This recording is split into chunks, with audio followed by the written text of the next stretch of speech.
Hey there. We live in a world where pretty much our entire lives are online, stored on servers, shared with just a click. And because of that, building a digital fortress isn't just for spies or giant companies anymore. It's for all of us. So today, we're going to dive into exactly how you can protect your digital life. So, let me start by asking you something. What is your personal data really worth? I mean, you might think, not much, right? But trust me, you'd be surprised. It's basically the key to your entire digital world, and sometimes your physical one too. Because here's the thing, to a criminal, your data is a gold mine, an absolute gold mine. It's the raw material they use for identity theft, for fraud, for a whole laundry list of problems that, believe me, you want no part of. Okay, so first things first, we have to understand what it is we're even trying to protect. What exactly makes up this gold mine of data everyone's talking about? And you might be really surprised by how broad the definition of personal data actually is.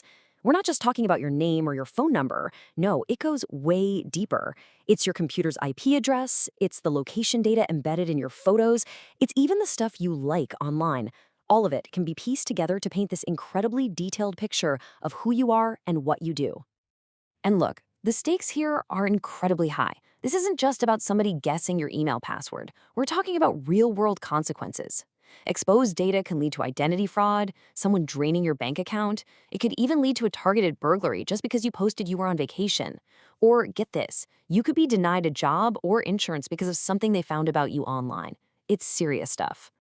All right, so to really protect yourself, you've got to understand the enemy, right? You need to know their moves. So let's open up the attacker's playbook and take a look at the most common ways they try to trick you. Now, here's a really important thing to get your head around. The weakest link in pretty much any security system, well, it isn't the computer. It's us. It's the people. Attackers know this. They know it's a whole lot easier to trick someone into handing over the keys than it is to try and break down a fortified door. And there's a name for this tactic. It's called social engineering.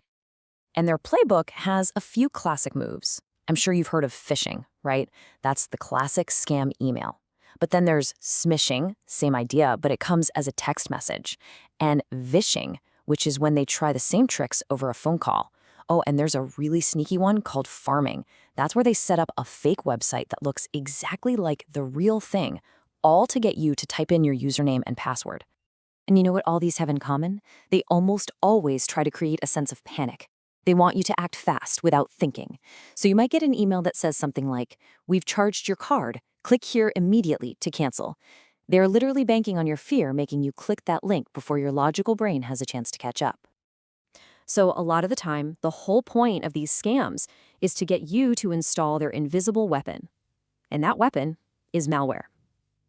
So let's zoom in on the malicious software that's really behind so many of these attacks. So what is malware? Well, at its core, it's pretty much exactly what it sounds like. Malicious software. We're talking about any program or piece of code that was created specifically to cause damage, mess things up, or, give an attacker a secret backdoor into your computer. And malware isn't just one thing. It comes in all sorts of nasty flavors, each with a different mission. You've got Trojan horses, which pretend to be legit software. You've got viruses that spread from file to file. And then there's spyware, which, secretly watches everything you do.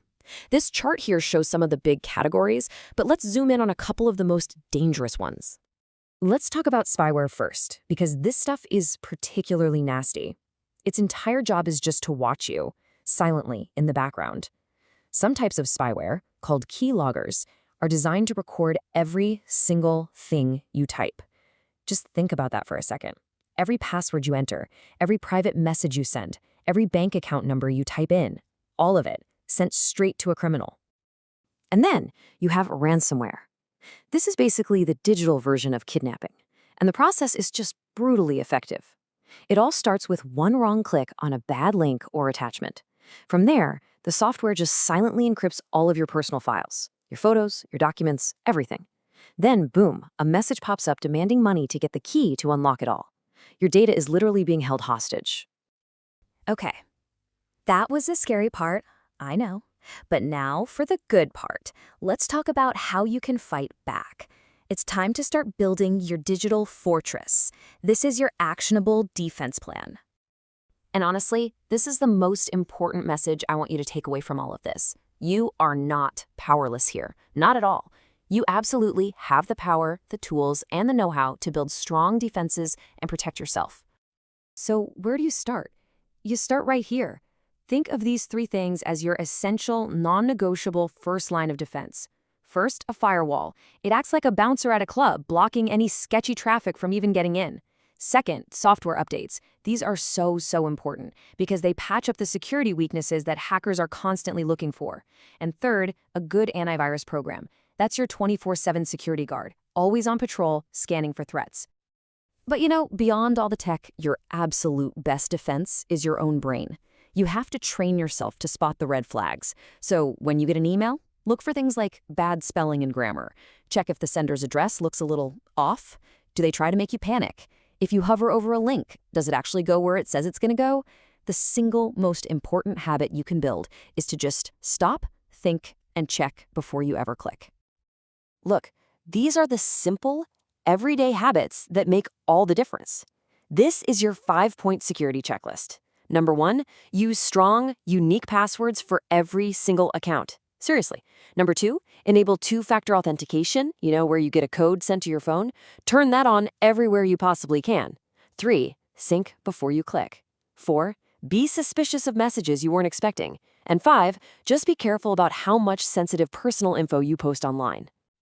And that last point, that brings up a really powerful strategy, digital minimalism. It's super simple. When a website or an app asks you for information, only fill in what's absolutely required.